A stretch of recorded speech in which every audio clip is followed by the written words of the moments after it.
خالد پریشان ہو رہا تھا کہ مسلمانوں کا لشکر ابھی تک نظر نہیں آیا۔ کیا اس نے کوچ ملتوی کر دیا ہے یا اسے گھات کی خبر ہو گئی ہے؟ اس نے اپنے ایک شتر سوار سے کہا کہ وہ اپنے بحروب میں جائے اور دیکھے کہ مسلمان کہاں ہیں اور کیا کر رہے ہیں۔ اس دوران میں مسلمان سواروں نے اپنی نقل و حرکت جاری رکھی۔ ایک دو مرتبہ وہ درے تک آئے اور ذرا رک کر واپس چلے گئے۔ ایک دو مرتبہ وہ پہاڑیوں میں کسی اور طرف سے داخل ہوئے۔ خالد چھپ چھپ کر ادھر آ گیا۔ وہ سوار وہاں سے بھی واپس چلے گئے۔ اس طرح انہوں نے خالد کی توجہ اپنے اوپر لگائے رکھی۔ خالد کے سوار اشارے کے انتظار میں گھات میں چھپے رہے۔ سورج غروب ہو چکا تھا۔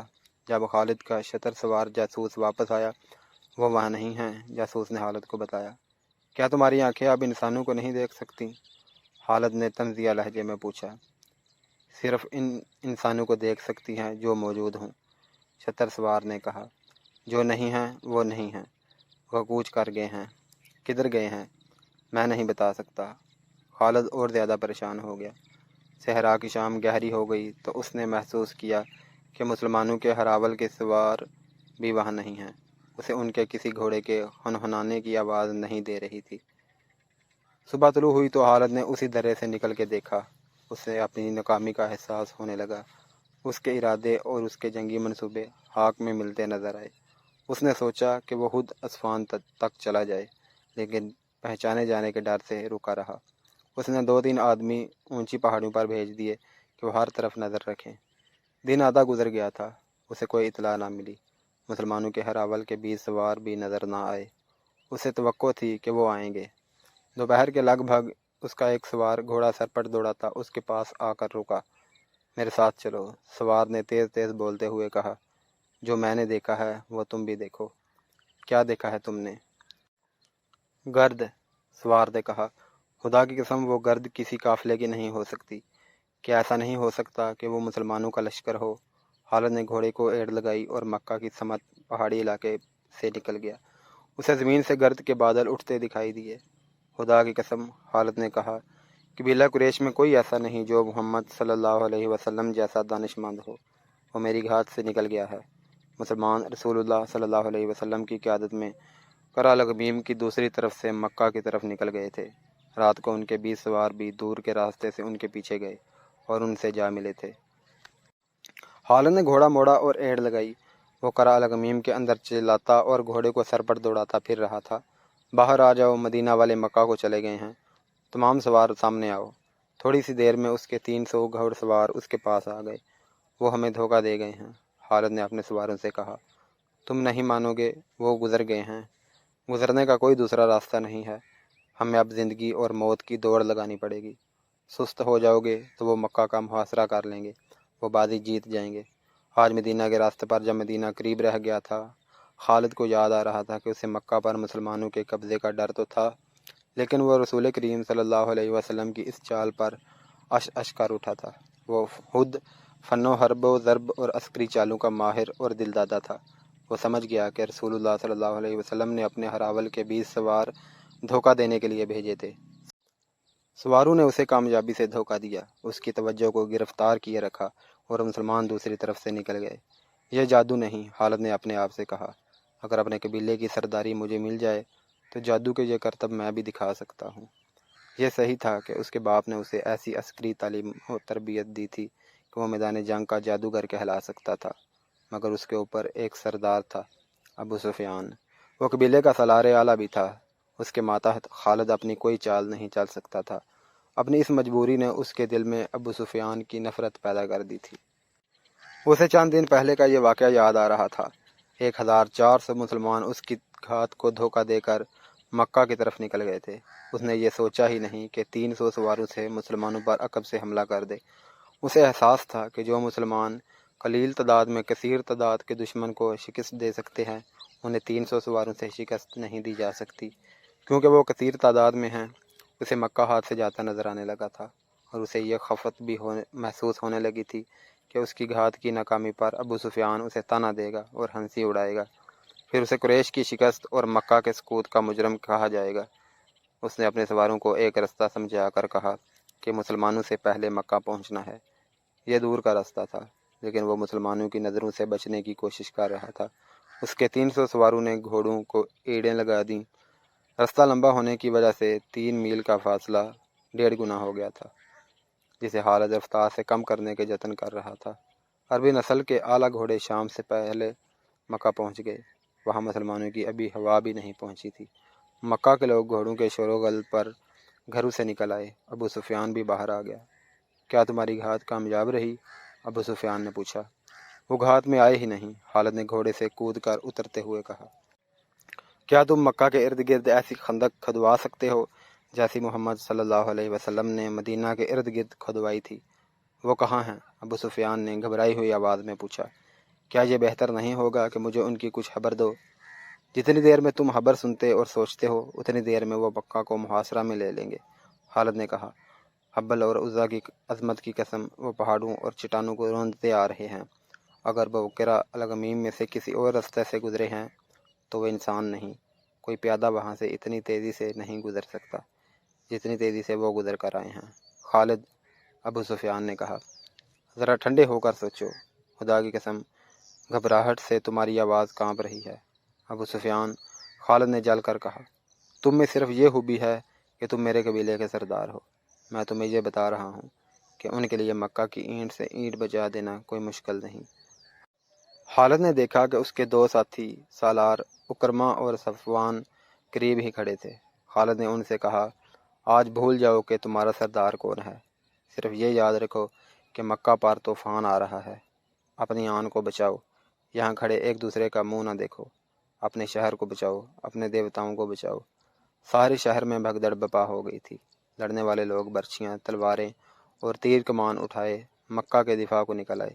عورتوں اور بچوں کو ایسے بڑے مکانوں میں منتقل کیا جانے لگا جو کلوں جیسے تھے۔ جوان عورتیں بھی لڑنے کے لیے تیار ہو گئیں۔ یہ ان کے شہر اور جان و مال کا ہی نہیں، ان کے مذہب کا بھی مسئلہ تھا۔ یہ دونوں نظریوں کی ٹکر تھی، لیکن خالد اپنے ذاتی وقار کا اور اپنے خاندانی وقار کا بھی مسئلہ سمجھتا تھا۔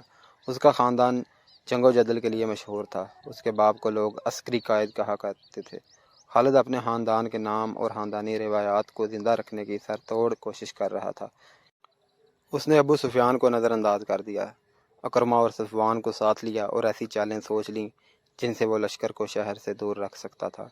اس نے سواروں کی کچھ تعداد اس کام کے لیے منتخب کر لی کہ یہ سوار شہر سے دور چلے جائیں اور مسلمان اگر محاصرہ کر لیں تو یہ گھوڑ سوار عقب سے محاصرے پر حملہ کر دیں، مگر وہاں جم کر لڑے نہیں بلکہ محاصرے میں کہیں شگاف ڈال کر بھاگ جائیں۔ شہر میں افراتفری اور لڑنے والوں کی بھاگ دوڑ اور للکار میں چند ایک عورتوں کی مترنم آوازیں سنائی دینے لگی۔ ان کی آوازیں ایک آواز بن گئی تھی۔ وہ رزمیہ گیت گا رہی تھیں جس میں رسول اللہ صلی اللہ علیہ وسلم کے قتل کا ذکر تھا۔ بڑا جوشیلا اور بھڑکا دینے والا گیت تھا۔ یہ عورتیں گلیوں میں یہ گیت گاتی پھر رہی تھیں۔ چند ایک مسلح شتر سواروں کو مدینہ کی طرف سے آنے والے راستے پر اور 2-3 اور سمتوں کو دوڑا دیا گیا کہ وہ مسلمانوں کی پیش قدمی کی خبریں پیچھے پہنچاتے رہیں۔ عورتیں اونچے مکانوں کی چھتوں پر چڑھ کر مدینہ کی طرف دیکھ رہی تھیں۔ سورج افق میں اترتا جا رہا تھا۔ صحرا کی شفق بڑی دل فریب ہوا کرتی ہے، مگر اس شام مکہ والوں کو شفق میں لہو کے رنگ دکھائی دے رہے تھے۔ کہیں سے کسی بھی طرف سے گرد اٹھتی نظر نہیں آ رہی تھی۔ انہیں اب تک آ جانا چاہیے تھا۔ خالد نے اکرمہ اور صفوان سے کہا، ہم اتنی جلدی خندق نہیں کھود سکتے، ہم خندق کا سہارا لے کر نہیں لڑیں گے۔ اکرمہ نے کہا، ہم ان کے محاصرے پر حملہ کریں گے۔ صفوان نے کہا، ان کے پاؤں جمنے نہیں دیں گے۔ سورج غروب ہو گیا، رات گہری ہونے لگی، کچھ بھی نہ ہوا۔ مکہ میں زندگی بیدار اور سرگرم رہی جیسے وہاں رات آئی ہی نہ ہو۔ عورتوں، بچوں اور بوڑھوں کو قلعوں جیسے مکانوں میں منتقل کر دیا گیا تھا، اور جو لڑنے کے قابل تھے وہ اپنے سالاروں کی ہدایات پر شہر کے ارد گرد اپنے مورچے مضبوط کر رہے تھے۔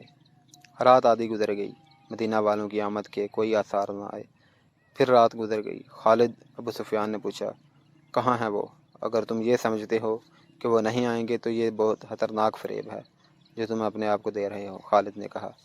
محمد صلی اللہ علیہ وسلم کی عقل تک تم نہیں پہنچ سکتے۔ جو وہ سوچ سکتا ہے وہ تم نہیں سوچ سکتے۔ وہ آئیں گے۔ اس وقت تک مسلمان چند ایک مار کے دوسرے قبیلوں کے خلاف لڑ کر اپنی دھاک بٹھا رہے تھے۔ ان میں غزوہ خیبر ایک بڑا مارکا تھا۔ انہیں جنگ کا تجربہ ہو چکا تھا۔ ابو سفیان، خالد نے کہا، میں تمہیں خبردار کرتا ہوں کہ مسلمان اب وہ نہیں رہے جو تم نے احد میں دیکھے تھے۔ اب وہ لڑنے کے ماہر بن چکے ہیں۔ ان کا ابھی تک سامنے نہ آنا بھی ایک چال ہے۔ ابو سفیان کچھ کہنے ہی لگا تھا کہ ایک شتر سوار نظر آیا جس کا اونٹ بہت تیز رفتاری سے دوڑتا آیا تھا۔ ابو سفیان اور خالد کے قریب آ کر اس نے اونٹ روکا اور کود کر نیچے آیا۔ میری آنکھوں نے جو دیکھا ہے وہ تم نہیں مانو گے، شتر سوار نے کہا۔ میں نے مسلمانوں کو حدیبیہ میں خیمہ زن دیکھا ہے، وہ محمد صلی اللہ علیہ وسلم اور اس کا لشکر نہیں ہو سکتا۔ ابو سفیان نے کہا، خدا کی قسم، میں محمد صلی اللہ علیہ وسلم کو اس طرح پہچانتا ہوں جس طرح تم دونوں مجھے پہچانتے ہو۔ شتر سوار نے کہا، اور میں نے ایسے اور آدمی کو بھی پہچانا ہے جو ہم میں سے تھے لیکن ان کے ساتھ جا ملے تھے۔ حدیبیہ مکہ سے 13 میل دور مغرب میں ایک مقام تھا۔ رسول کریم صلی اللہ علیہ وسلم خون ریزی سے بچنا چاہتے تھے، اس لیے آپ مکہ سے دور حدیبیہ میں جا ہمدن ہوئے تھے۔ ہم ان پر شب خون ماریں گے، خالد نے کہا، انہیں سستانے نہیں دیں گے۔ وہ جس راستہ سے حدیبیہ پہنچے ہیں اس راستے نے انہیں تکا دیا ہوگا، ان کی ہڈیاں ٹوٹ رہی ہوں گی۔ وہ تازہ دم ہو کر مکہ پر حملہ کریں گے۔ ہم انہیں آرام نہیں کرنے دیں گے، ہم انہیں وہاں سے بھگا سکتے ہیں۔ ابو سفیان نے کہا، چھاپا مار جیش تیار کرو۔ رسول اکرم صلی اللہ علیہ وسلم نے اپنی خیمہ گاہ کی حفاظت کا انتظام کر رکھا تھا۔ گھوڑ سوار جیش رات کو خیمہ گاہ کے ارد گرد گشتی پہرا دیتے تھے، دن کو بھی پہرے کا انتظام تھا۔ ایک اور گھوڑ سوار جیش نے اپنے جیسا ایک گھوڑ سوار جیش دیکھا جو خیمہ گاہ سے دور آہستہ آہستہ چلا جا رہا تھا۔ مسلمان سوار ان سواروں کی طرف چلے گئے۔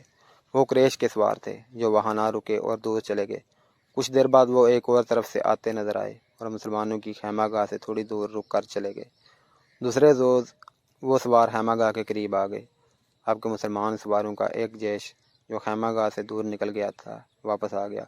اس جیش نے ان سواروں کو گھیر لیا۔ انہوں نے گھیرے سے نکلنے کے لیے ہتھیار نکال لیے۔ ان میں جھڑپ ہو گئی لیکن مسلمان سواروں کے کماندار نے اپنے سواروں کو روک لیا۔ انہیں نکل جانے دو، جیش کے کماندار نے کہا۔ ہم لڑنے آئے ہوتے تو ان میں سے ایک کو بھی زندہ نہ جانے دیتے۔ وہ مکہ کے لڑاکا سوار تھے۔ انہوں نے واپس جا کر ابو سفیان کو بتایا، چاند اور سواروں کو بھیجو۔ ابو سفیان نے کہا، ایک شب خون مارو۔ میرے قبیلے کے سردار ایک سوار نے کہا، ہم نے شب خون مارنے کی بہت کوشش کی ہے لیکن ان کی خیمہ گاہ کے ارد گرد دن رات گھوڑ سوار گھومتے پھرتے رہتے ہیں۔ قریش کے چند اور سواروں کو بھیجا گیا۔ انہوں نے شام کے ذرا بعد شب خون مارنے کی کوشش کی لیکن مسلمان سواروں نے ان کے کچھ سواروں کو زخمی کر کے وہاں سے بھگا دیا۔ مکہ والوں پر تذبذب کی کیفیت طاری تھی، وہ راتوں کو سوتے بھی نہیں تھے۔ محاصرہ کے ڈر سے وہ ہر وقت بیدار اور چوکس رہتے تھے اور دن گزرتے جا رہے تھے۔ ہر ایک روز مکہ میں ایک مسلمان سوار داخل ہوا، یہ حضرت عثمان تھے۔ انہوں نے ابو سفیان کے متعلق پوچھا۔ ابو سفیان نے دور سے دیکھا اور دوڑا آیا۔ خالد بھی آ گیا۔ میں محمد صلی اللہ علیہ وسلم کا پیغام لے کر آیا ہوں، حضرت عثمان نے کہا۔ ہم لڑنے نہیں آئے، ہم عمرہ کرنے آئے ہیں، عمرہ کر کے چلے جائیں گے۔ اگر ہم اجازت نہ دیں تو؟ ابو سفیان نے پوچھا۔ ہم مکہ والوں کا نہیں، خدا کا حکم ماننے والے ہیں، حضرت عثمان نے جواب دیا۔ ہم اپنے اور اپنی عبادت گاہ کے درمیان کسی کو حائل نہیں ہونے دیا کرتے۔ اگر مکہ کے مکان ہمارے لیے رکاوٹ بنیں گے تو خدا کی قسم مکہ ملبے اور کھنڈروں کی بستی بن جائے گی۔ اگر یہاں کے لوگ ہمیں روکیں گے تو مکہ کی گلیوں میں خون بہے گا۔ ابو سفیان، ہم امن کا پیغام لے کر آئے ہیں اور یہاں کے لوگوں سے امن کا تحفہ لے کر جائیں گے۔ خالد کو وہ لمحے یاد تھے جب یہ مسلمان سوار پروقار لہجے میں دھمکی دے رہا تھا۔ خالد کا خون کھول اٹھنا چاہیے تھا لیکن اسے یہ آدمی بڑا اچھا لگا تھا۔ ابو سفیان نے عثمان کو عمرے کی پیشکش بھی کی تھی لیکن انہوں نے اپنے نبی صلی اللہ علیہ وسلم کے بغیر اکیلے عمرہ کرنے سے صاف انکار کر دیا تھا۔ ادھر مذاکرات میں جب زیادہ وقت گزرا تو ہوا کے دوش پر یہ افواہ حدیبیہ پہنچی کہ عثمان کو قتل کر دیا گیا ہے، جس کے جواب میں رسول اکرم صلی اللہ علیہ وسلم نے قتل عثمان کے انتقام کے لیے اپنے 1400 جانساروں سے بیعت لی تھی۔ اسی بیعت کو تاریخ میں بیعت رضوان کے نام سے یاد کیا جاتا ہے اور اسی بیعت کی وجہ سے ابو سفیان سمجھوتے پر راضی ہوا تھا۔ پھر ایک صلح نامہ تحریر ہوا تھا، اسے صلح حدیبیہ کا نام دیا گیا۔ مسلمانوں کی طرف سے اس پر رسول اکرم صلی اللہ علیہ وسلم نے اور قریش کی طرف سے سہیل بن عمرو نے دستخط کیے تھے۔ اس صلح نامے میں طے پایا تھا کہ مسلمان اور اہل قریش 10 سال تک نہیں لڑیں گے اور مسلمان آئندہ سال عمرہ کرنے آئیں گے اور مکہ میں 3 دن ٹھہر سکیں گے۔ رسول کریم صلی اللہ علیہ وسلم قریش میں سے تھے۔ خالد آپ صلی اللہ علیہ وسلم کو بہت اچھی طرح سے جانتا تھا، لیکن اب اس نے آپ صلی اللہ علیہ وسلم کو دیکھا تو اس نے محسوس کیا کہ یہ کوئی اور محمد ہے۔ وہ ایسا متاثر ہوا کہ اس کے ذہن سے اتر گیا کہ یہ وہی محمد ہے جسے وہ اپنے ہاتھوں قتل کرنے کے منصوبے بناتا رہتا تھا۔ خالد نبی کریم صلی اللہ علیہ وسلم کو ایک سالار کی حیثیت سے دیکھ رہا تھا۔ وہ آپ کی عسکری اہلیت کا قائل ہو گیا تھا اور صلح حدیبیہ تک مسلمان رسول کریم صلی اللہ علیہ وسلم کی قیادت میں چھوٹے بڑے 28 مار کے لڑ چکے اور فتح اور نصرت کی دھاک بٹھا چکے تھے۔ مسلمان عمرہ کر کے چلے گئے۔ 2 مہینے گزر گئے۔ ان 2 مہینوں میں خالد پر خاموشی طاری رہی، لیکن اس خاموشی میں ایک طوفان اور انقلاب پرورش پا رہا تھا۔ خالد نے مذہب میں بھی کبھی دلچسپی نہیں لی تھی۔ اسے نہ کبھی اپنے بتوں کا خیال آیا تھا، نہ کبھی اس نے رسول کریم صلی اللہ علیہ وسلم کی رسالت کو سمجھنے کی کوشش کی تھی، مگر اب ازہد اس کا دھیان مذہب کی طرف چلا گیا اور وہ اس سوچ میں کھو گیا کہ مذہب کون سا سچا ہے اور انسان کی زندگی میں مذہب کی اہمیت اور ضرورت کیا ہے۔ اکرمہ ایک روز خالد اپنے ساتھی سالار اکرمہ سے، جو اس کا بھتیجا بھی تھا، کہا، میں نے فیصلہ کر لیا ہے، میں سمجھ گیا ہوں۔ کیا سمجھ گئے ہو خالد؟ اکرمہ نے پوچھا۔ محمد صلی اللہ علیہ وسلم جادوگر نہیں، خالد نے کہا، اور محمد صلی اللہ علیہ وسلم شاعر بھی نہیں۔ میں نے محمد صلی اللہ علیہ وسلم کو اپنا دشمن سمجھنا چھوڑ دیا ہے اور میں نے محمد صلی اللہ علیہ وسلم کو خدا کا رسول تسلیم کر لیا ہے۔ حبل اور عزا کی قسم، تم مذاق کر رہے ہو، اکرمہ نے کہا۔ کوئی نہیں مانے گا، ولید کا بیٹا اپنا مذہب چھوڑ رہا ہے۔ ولید کا بیٹا اپنا مذہب چھوڑ چکا ہے، خالد نے کہا۔ کیا تم بھول گئے ہو کہ محمد ہمارے کتنے آدمیوں کو قتل کرا چکا ہے؟ اکرمہ نے کہا۔ تم ان کے مذہب کو قبول کر رہے ہو جن کے خون کے ہم پیاسے ہیں۔ میں نے فیصلہ کر لیا ہے اکرمہ، خالد نے 2 ٹوک لہجے میں کہا۔ میں نے سوچ سمجھ کر فیصلہ کیا ہے۔ اسی شام ابو سفیان نے خالد کو اپنے ہاں بلایا۔ اکرمہ بھی وہاں موجود تھا۔ کیا تم بھی محمد صلی اللہ علیہ وسلم کی باتوں میں آ گئے ہو؟ ابو سفیان نے اس سے پوچھا۔ تم نے ٹھیک سنا ہے ابو سفیان، خالد نے کہا۔ محمد صلی اللہ علیہ وسلم کی باتیں ہی کچھ ایسی ہیں۔ مشہور مورخ واقدی نے لکھا ہے کہ ابو سفیان قبیلے کا سردار تھا۔ اس نے خالد کا فیصلہ بدلنے کے لیے اسے قتل کی دھمکی دی۔ خالد اس دھمکی پر مسکرا دیا، مگر اکرمہ برداشت نہ کر سکا، حالانکہ وہ خود خالد کے اس فیصلے کے خلاف تھا۔ ابو سفیان، اکرمہ نے کہا، میں تمہیں اپنے قبیلے کا سردار مانتا ہوں، لیکن خالد کو جو تم نے دھمکی دی ہے وہ میں برداشت نہیں کر سکتا۔ تم خالد کو اپنا مذہب بدلنے سے نہیں روک سکتے۔ اگر تم خالد کے خلاف کوئی کارروائی کرو گے تو ہو سکتا ہے کہ میں بھی خالد کے ساتھ مدینہ چلا جاؤں۔ اگلے ہی روز مکہ میں ہر کسی کی زبان پر یہ الفاظ تھے، خالد بن ولید محمد صلی اللہ علیہ وسلم کے پاس چلا گیا ہے۔ خالد جادو کے ریلے میں بہتا مدینہ کو چلا جا رہا تھا۔ اسے اپنا ماضی اس طرح یاد آیا تھا جیسے وہ گھوڑے پر سوار مدینہ کو نہیں بلکہ پیادہ اپنی مرضی میں چلا جا رہا تھا۔ اسے مدینہ کے اونچے مکانوں کی منڈیریں نظر آنے لگی تھیں۔ خالد، اسے کسی نے پکارا، لیکن اسے گزرے ہوئے وقت کی آواز سمجھ کر اس نے نظر انداز کر دیا۔ اسے گھوڑوں کے ٹاپ سنائی دیے۔ تب اس نے دیکھا اسے 2 گھوڑے اپنی طرف آتے دکھائی دیے۔ وہ رک گیا۔ گھوڑے اس کے قریب آ کر رک گئے۔ ایک سوار اس کے قبیلے کے مشہور جنگجو عمرو بن عاص تھے اور دوسرے عثمان بن طلحہ۔ دونوں نے ابھی اسلام قبول نہیں کیا تھا۔ کیا تم دونوں مجھے واپس مکہ لے جانے کے لیے آئے ہو؟ خالد نے ان سے پوچھا۔ تم کہاں جا رہے ہو؟ عمرو بن عاص نے پوچھا۔ اور تم دونوں کہاں جا رہے ہو؟ خالد نے پوچھا۔ خدا کی قسم، ہم تمہیں بتائیں گے تو تم خوش نہیں ہوگے، عثمان بن طلحہ نے کہا۔ ہم مدینے جا رہے ہیں۔ بات پوری کرو عثمان۔ عمرو بن عاص نے کہا۔ خالد، ہم محمد صلی اللہ علیہ وسلم کا مذہب قبول کرنے جا رہے ہیں۔ ہم نے محمد صلی اللہ علیہ وسلم کو خدا کا سچا نبی مان لیا ہے، پھر ہم ایک ہی منزل کے مسافر ہیں، خالد نے کہا۔ آؤ اکٹھے چلیں۔ وہ مئی 628 عیسوی کا دن تھا جب تاریخ اسلام کے 2 عظیم جرنیل خالد بن ولید اور عمرو بن عاص مدینہ میں داخل ہوئے، اور ان کے ساتھ عثمان بن طلحہ بھی تھے۔ تینوں رسول کریم صلی اللہ علیہ وسلم کے حضور پہنچے۔ سب سے پہلے خالد بن ولید اندر گئے، ان کے پیچھے عمرو بن عاص اور عثمان بن طلحہ گئے۔ تینوں نے قبول اسلام کی خواہش ظاہر کی۔ رسول اللہ صلی اللہ علیہ وسلم اٹھ کھڑے ہوئے اور تینوں کو باری باری گلے لگایا۔ عرب کے ملک اردن میں گمنام سا ایک مقام ہے جس کا نام موتا ہے۔ اس کے قریب سے گزر جانے والوں کو بھی شاید پتہ نہ چلتا ہوگا کہ وہاں ایک بستی ہے۔ اس کی حیثیت چھوٹے سے ایک گاؤں سے بڑھ کر اور کچھ بھی نہیں۔ مدینہ میں آ کر خالد بن ولید نے اسلام قبول کیا تو ان کی ذات میں عجیب انقلاب آ گیا۔ 3 مہینے گزر گئے تھے۔ خالد زیادہ تر وقت رسول کریم صلی اللہ علیہ وسلم کے حضور بیٹھے فیض حاصل کرتے رہتے، مگر انہیں ابھی عسکری جوہر دکھانے کا موقع نہیں ملا تھا۔ وہ فن و حرب و ضرب کے ماہر جنگجو تھے۔ ان کا حسب و نسب بھی عام عربوں سے اونچا تھا، لیکن انہوں نے ایسا دعویٰ نہ کیا کہ انہیں سالار کا رتبہ ملنا چاہیے۔ انہوں نے اپنے آپ کو سپاہی سمجھا اور اسی حیثیت میں خوش رہے۔ آج کے شام اور اردن کے علاقے میں اس زمانے میں قبیلہ غسان آباد تھا، جو اس علاقے میں دور تک پھیلا ہوا تھا۔ یہ قبیلہ طاقت کے لحاظ سے زبردست مانا جاتا تھا، کیونکہ جنگجو ہونے کے علاوہ اس کی تعداد بہت زیادہ تھی۔ اس قبیلے میں عیسائی بھی شامل تھے۔ اس وقت روم کا شہنشاہ ہرقل تھا، جس کی جنگ پسندی اور جنگی دہشت دور دور تک پہنچی ہوئی تھی۔ اسلام تیزی سے پھیل پھول رہا تھا۔ قبیلہ قریش کے ہزارہا لوگ اسلام قبول کر چکے تھے۔ ان کے مانے منجے ہوئے سردار اور سالار بھی مدینہ جا کر رسول خدا صلی اللہ علیہ وسلم کے دستے مبارک پر بیعت کر چکے تھے، اور مسلمان ایک جنگی طاقت بنتے جا رہے تھے۔ کئی ایک چھوٹے چھوٹے قبائل حلقہ بگوش اسلام ہو گئے تھے۔ مدینہ اطلاعیں پہنچ رہی تھیں کہ قبیلہ غسان مسلمانوں کی بڑھتی ہوئی طاقت اور اسلام کی مقبولیت کو روکنے کے لیے مسلمانوں کے خلاف جنگی تیاریوں میں مصروف ہے۔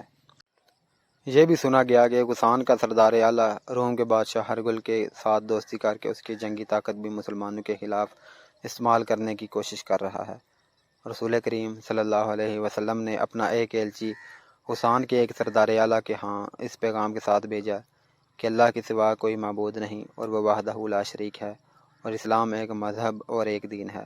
باقی تمام عقیدے جو مختلف مذاہب کی صورت اختیار کر گئے ہیں توہمات ہیں، اور یہ انسانوں کے بنائے ہوئے ہیں۔ رسول کریم نے غسان کے سردار اعلیٰ کو قبول اسلام کی دعوت دی۔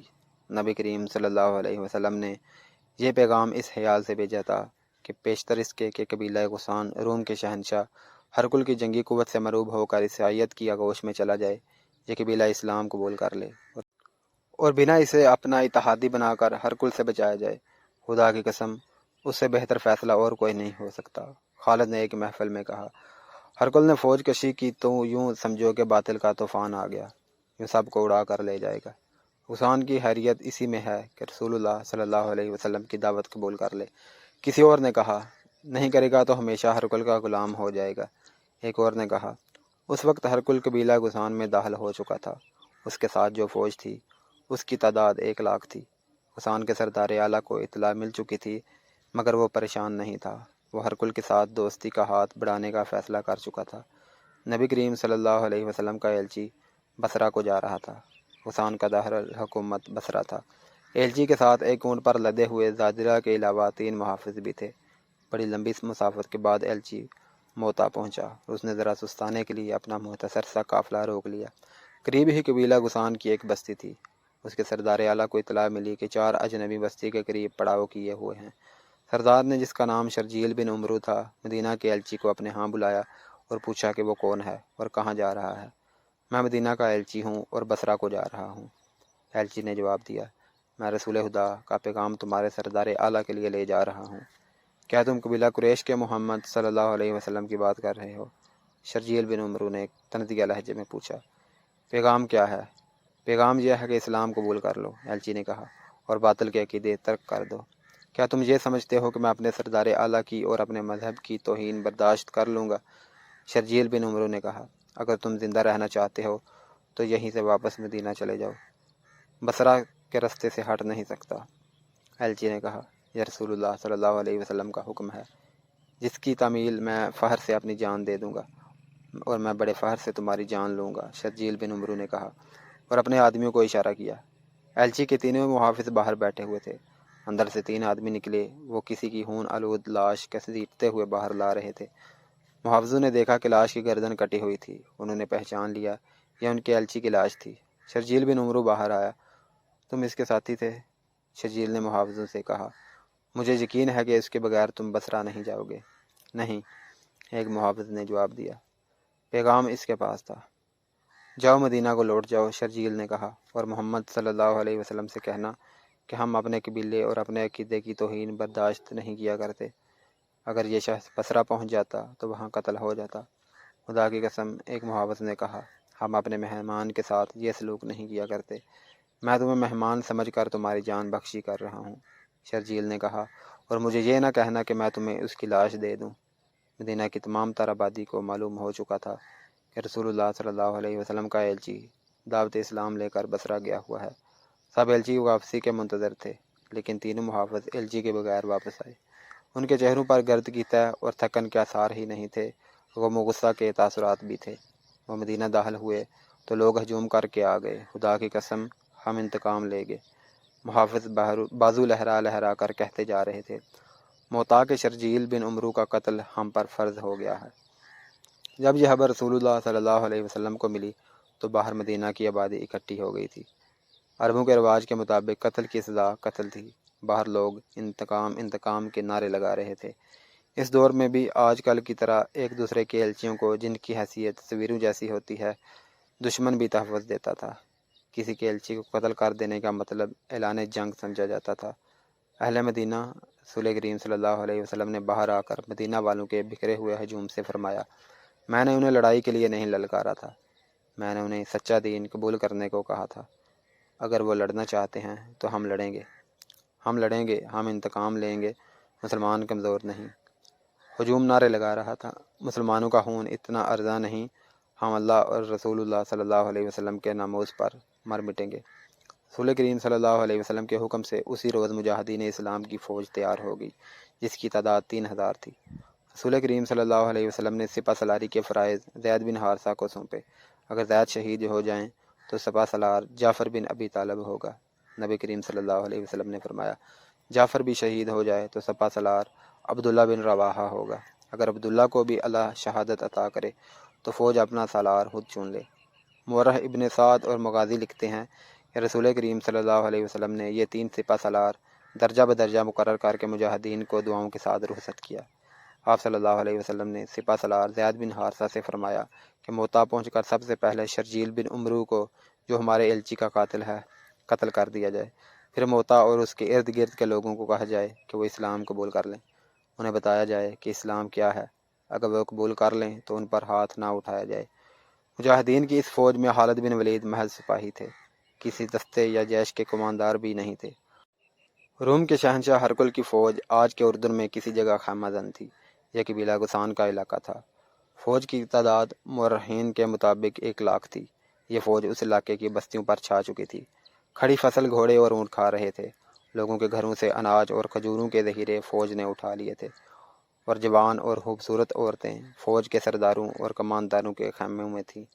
ہرقل کا خیمہ کناتوں اور شامیانوں کا محل تھا۔ قبیلہ غسان کا سردار اعلیٰ ہرقل کے سامنے بیٹھا تھا۔